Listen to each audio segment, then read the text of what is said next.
पाठ करना अलग है, मैंने सुबह बताया, पढ़ना अलग है।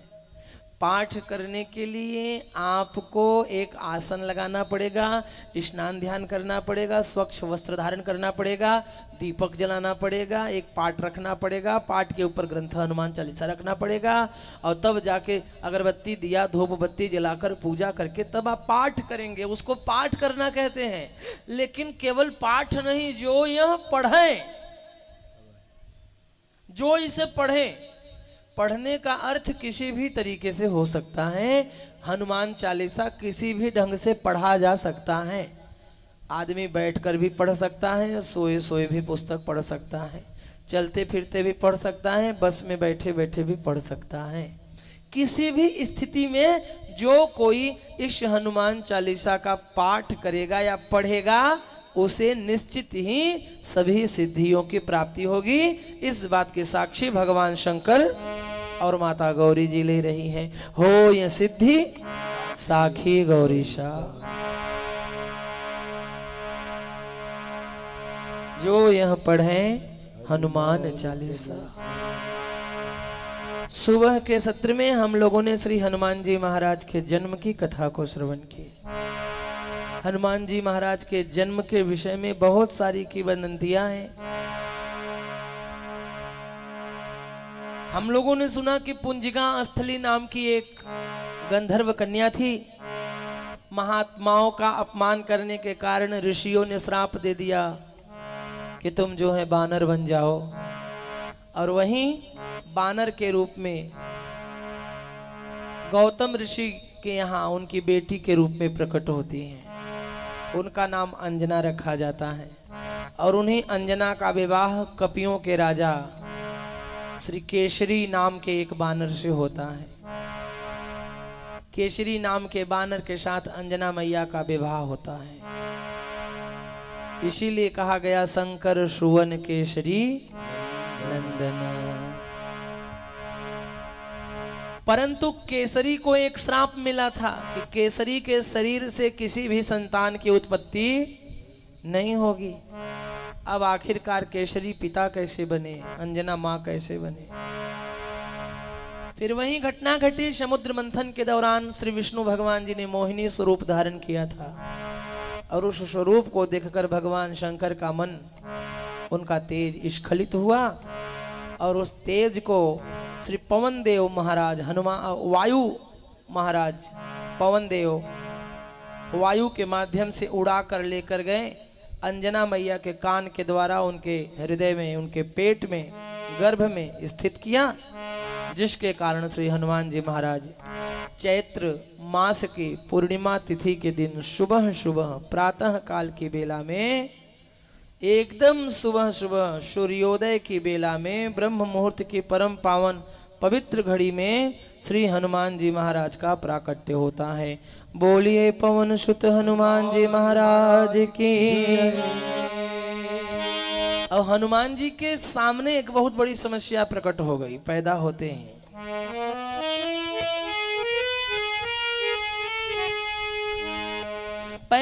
ही हनुमान जी महाराज के सामने एक समस्या प्रकट हुई। प्रकट समस्या ये भाई कि हनुमान जी को भूख लग गई। पैदा होते हैं, और पैदा होते ही हनुमान जी इतने नहीं, इतने बड़े भय। पैदा होते हैं अतुलित बलधाम, लंबा चौड़ा शरीर, कनक भूधराकार शरीरा, जिसका शरीर पर्वत के आकार जितना लंबा चौड़ा हो, तो पैदा होने में कम से कम 10-20 मीटर का तो होगा। और जो 10-20 मीटर का लंबा चौड़ा हो, उसको बोलने में, दौड़ने में, चलने में, फिरने में, उड़ने में क्या कठिनाई। गलत कहे तो कहें। पैदा होते ही हनुमान जी को भूख लगी। महाराज, माँ माँ माँ, कुछ खाने को दो, कुछ खाने को दो, कुछ खाने को दो। अच्छा, एक बात और है, बच्चे को भूख तभी लगती है जब सामने माँ होती है। माँ नहीं रहे तो बिना खाए दिन भर रह लेगा, लेकिन माँ जैसे ही दिखी, आई ग काहीतरी दे न, आई ग काहीतरी दे। माँ को देखते ही बच्चे को भूख लगती है। और यहाँ अंजना माता के यहाँ भगवान हनुमान जी महाराज प्रकट हुए हैं। अंजना माता तो प्रसव पीड़ा में मूर्छित है। जब हनुमान जी को कुछ खाने को नहीं मिला तो हनुमान जी जंगल में प्रकट भये थे और सूर्य जी ठीक सुबह सुबह सुबह सुबह की बेला में पूर्व की दिशा से प्रकट हो रहे थे। और आपने देखा है जब भगवान सूर्य देव का प्राकट्य होता है ना तो सुबह सुबह सूर्य देव का जो तरंग होता है, सूर्य देव का जो शरीर होता है वो लाल रंग का होता है। और हनुमान जी ने कहा कि हो सकता है ये लाल रंग का कोई फल ही हो। उड़े हनुमान जी। आज ही का दिन था, पूर्णिमा तिथि थी जिस दिन हनुमान जी का प्राकट्य हुआ। उड़े हनुमान जी, उड़ते उड़ते आकाश में गए और यो भैया सूर्य देव को ऐसे पकड़ के मुंह में डाल लिया। आप सोचो, कहते हैं कि पृथ्वी से 1000 गुना ज्यादा बड़ा सूर्य है। अगर पृथ्वी इतनी है तो सूर्य इतने हैं, और इतने बड़े सूर्य को पृथ्वी पे प्रकट होने वाले हनुमान जी ने यूं हाथ में पकड़कर मुंह में रख लिया तो हनुमान जी का शरीर कितना बड़ा होगा और उनका मुंह कितना बड़ा होगा, आप कल्पना करो, कल्पना करो महाराज आप। अब पहले के जमाने के लोग लंबे चौड़े हुआ भी करते थे। और जैसे ही हनुमान जी ने सूर्यदेव महाराज को अपने मुख में रखा, हो रहा था प्रातः काल, होने लगा संध्या, हो रहा था उजाला, छा गया अंधेरा। और तब श्री हनुमान अष्टक में गोस्वामी तुलसीदास जी कहते हैं कि बाली समय विभक्षी लियो तब तीनों लोक भयो अंधियारो। बाल समय विभक्षी लियो तब तीनों लोक भयो अंधियारो। ताहि सो त्रास भयो जग को यह संकट काहू सो जातन टारो। देवन आन करी बिनती तब छोड़ दियो रवि कष्ट निवारो। को नहीं जानत है जग में कपि संकट मोचन नाम तिहारो। संकट मोचन नाम तिहारो। संकट मोचन नाम तिहारो। संकट मोचन नाम तिहारो। बाल समय रविभक्ष लियो। बचपन में ही हनुमान जी प्रकट होते ही सूर्य देव को अपने मुख में रख लिया। अंधेरा छा गया, सब घबराए कि ये क्या हो रहा है।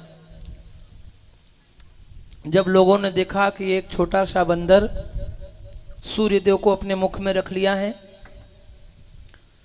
तब इंद्र ने सूर्य देव को बचाने के लिए अपना वज्र उस छोटे से बालक के ऊपर चला दिया, प्रहार कर दिया।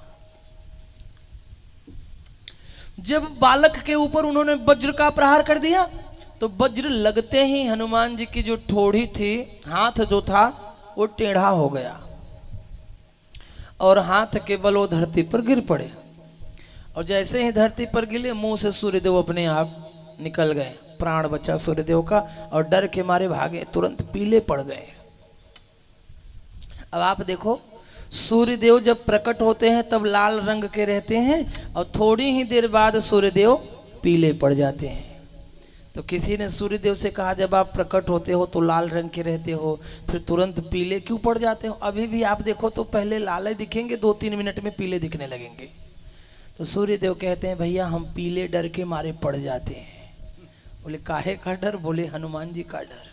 ऐसा ना हो कि अगर ज़्यादा देर तक लाल रहें तो फिर से उनको देख के भूख लग जाए और फिर से ग्रहण करने आ जाए, इसलिए हम डर के मारे भैया तुरंत पीले पड़ जाते हैं। हनुमान जी धरती पर गिरे। जब हनुमान जी धरती पर गिरे तो सब बुला रहे हैं, अंजना मैया दौड़ी दौड़ी आई हैं, पुत्र पुत्र पुत्र पुत्र, लेकिन हनुमान जी नहीं बोल रहे हैं। अंजना को बड़ा दुख हुआ कि पैदा होते ही मेरे पुत्र का प्राण निकल गया, पैदा होते ही मेरे पुत्र का जो है इस संसार से गमन हो गया। और जब यह पवन देव ने सुना तो पवन देव को और क्रोध आया। पवन देव ने कहा मैंने ही तो शिव जी का तेज ले जाके उसके गर्भ में डाला था। पवन देव ने चलना ही बंद कर दिया। पवन देव जब चलना बंद कर दिए ना तो श्वास लेने में लोगों को कठिनाई होने लगी।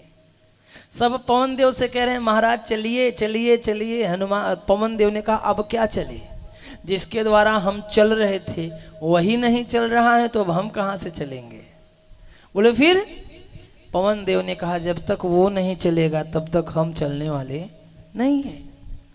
तब भैया इंद्र ने अपने वज्र का जो बल था उसको वापस खींच लिया और इंद्रदेव ने कहा जाओ मैं आशीर्वाद देता हूँ, आज के बाद इस बालक के ऊपर वज्र का कोई प्रभाव नहीं पड़ेगा। ब्रह्मा जी ने कहा मैं भी आशीर्वाद देता हूँ, इस बालक के ऊपर ब्रह्मास्त्र का भी कोई प्रभाव नहीं पड़ेगा। अग्निदेव ने आशीर्वाद दिया कि मैं भी आशीर्वाद देता हूँ कि इस बालक के ऊपर आग का भी कोई प्रभाव नहीं पड़ेगा। वरुण देवता ने आशीर्वाद दिया, मैं भी आशीर्वाद देता हूं कि आज के बाद जल इसके लिए मामूली खेल।